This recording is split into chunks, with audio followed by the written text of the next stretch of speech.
What's going on for you and how could I help? Well, thank you for the appointment. Really big fan of yours. So small little story about myself. I had the plan of going into law school right after undergrad. Um, I took a LSAT prep course during the summer. Was about to take it. Good time. Thought I would take it around like the September LSAT, send applications, October, whatnot. But in that prep course, I fell behind. I got my wisdom teeth removed early on. And after that, I just can never keep up. So that's what happened. Right, right. I hear what you're saying. So you're back on track now. When are you planning on taking the LSAT and what do you think is giving you the most trouble right now? Oh, I want to get it done. I want to say August. Like, I want to send the applications as soon as possible. Like, early admissions. I already delayed my application process, so the least I could do is, submit it as early as possible. But just talking with a friend, I think it might be best for me to maybe cut that mentality shorter, because it seems like the more I give myself time, the more like my mind thinks, you have time. So, but definitely July or August. Gotcha. Take the LSAT. Yeah, good. I think there's a lot of value in picking a target and sticking to it just to keep you on track and to keep you motivated, especially if you're stuck at home under quarantine and feel kind of aimless, so much uncertainty in the world. But regardless that you are going to take the LSAT at some point, whether you're doing the flex or the digital, either way, the content is the same. So focus on mastering the content, the games, reasoning, reading comp, the sections, the pacing, all of that still applies. Mm-hmm. Right. I would say my biggest, where I need the most help, or where I need to put my time in right now, is logic games. So I have your subscription, which I really need to get onto. I haven't finished it. I've gone like halfway and I'll forget and restart it.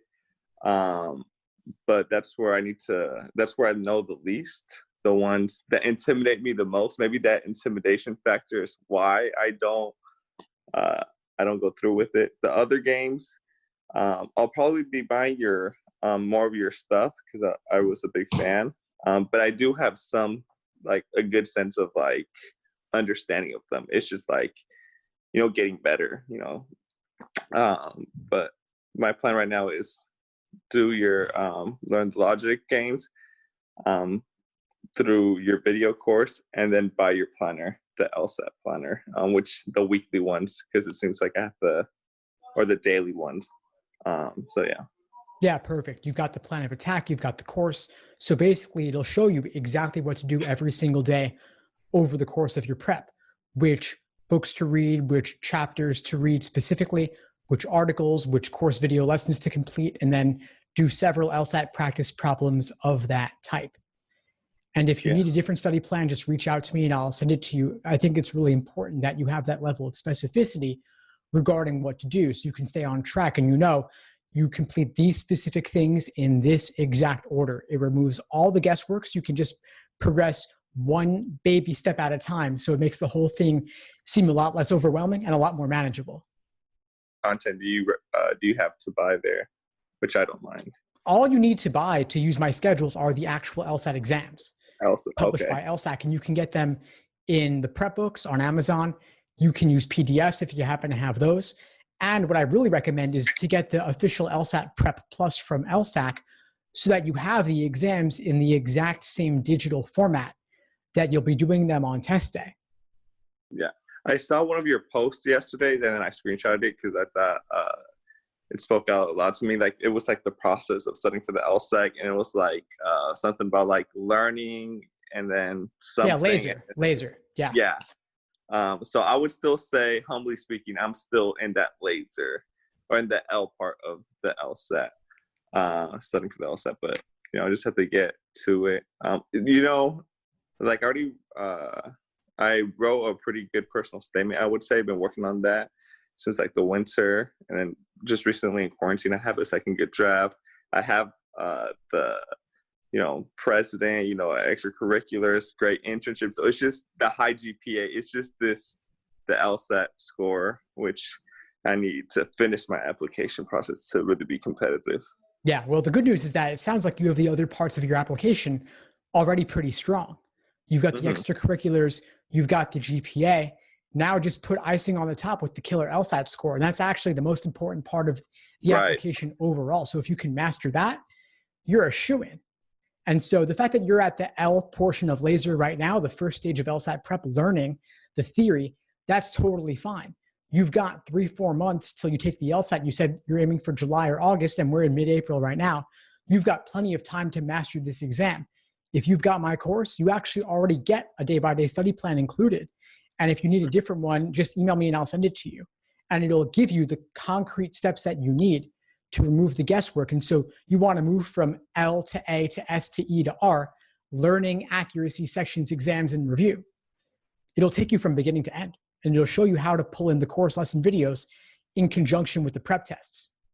And like I said, do the prep tests in the digital LSAT format on LSAC's site. Whether you're doing digital or online with the Flex, doesn't matter. Either way, the format is the same. The countdown timer, the one question at a time, all that stuff is in there. And so you'll be practicing exactly like you're going to have it on game day. Yeah.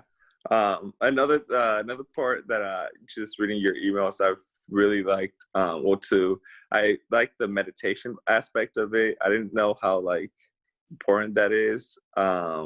When I was studying for the LSAT during the winter time, I even downloaded the Calm app. So I don't know if you have that out there, but definitely I would recommend, just for overall great, for sanity, as well as something I've done with at least my personal statement, which I got from you, is the money. So me and my friend are now being accountability partners to each other, and I was like, if I don't send you my personal statement, I'm gonna owe you a certain amount of dollars. So actually, funny thing is, I have $15 on today to start again with the LSAT process. So it's funny how money could really be an incentive. It is. And that's the thing, the price aspect of this. You put the incentive on yourself. If you don't study, it's going to cost you $15. So you're actually saving $15 by studying based on the agreement that you established with your friend. And that's important because it might seem silly and seem like a token now. But if you think about it, you get a top LSAT score, you get thousands and thousands of dollars in scholarship money. So what we're doing is we're taking that pot of gold at the end of the rainbow and we're sprinkling that gold all along the way, all along your path between now and then, so that you have a bit more immediacy in terms of the incentives. But the payoff at the end of this process, when you get that top score, is enormous. But like you said earlier, if the LSAT seems far off and distant, it's less urgent in the short term and other things can get in the way. So if you place those short-term incentives along the road to success, it'll keep you moving along. All right, I have one question for you.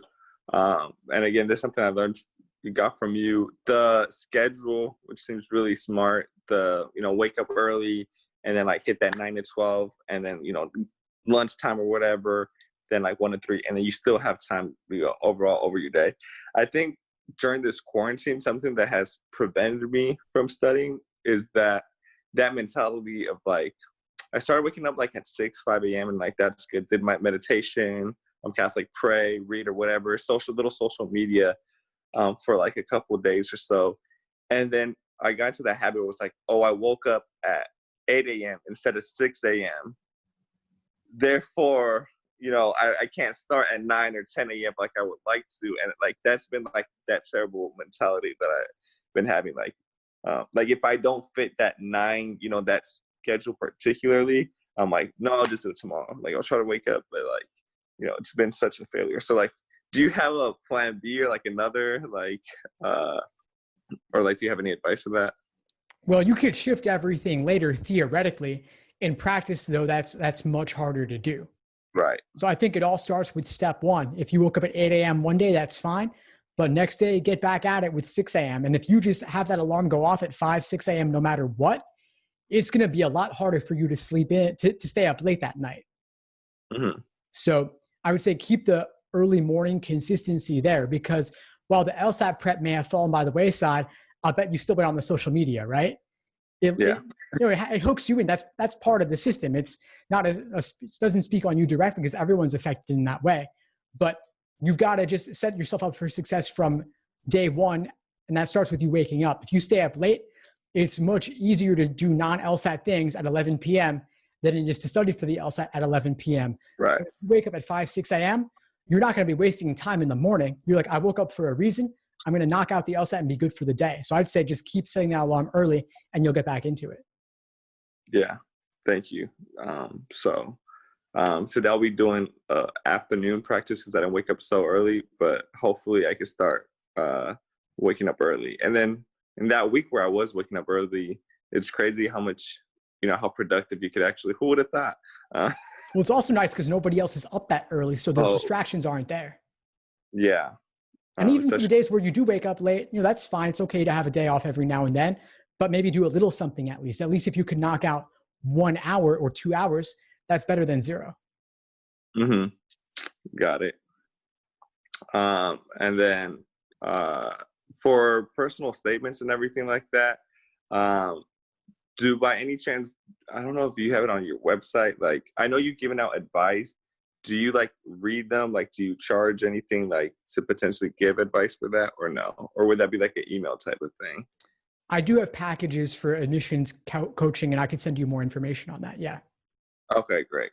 I want, besides the LSAT, which hopefully, first I get that all, I want my application to be holistically, because even though the LSAT is important, the more I've learned about, I've gone to law schools, they do take a really holistic approach, I think, to the application process. Well, they do look at everything. They do look at everything. Yeah. The numbers obviously are the most important factor, but you want everything to be strong. And so it's not as if working more on your personal statement has to detract from your LSAT prep. You could switch back and forth, take a break from the LSAT every now and then rather than doing something unrelated, at least you edit your personal statement a little bit more. And then you've also got the time down the line.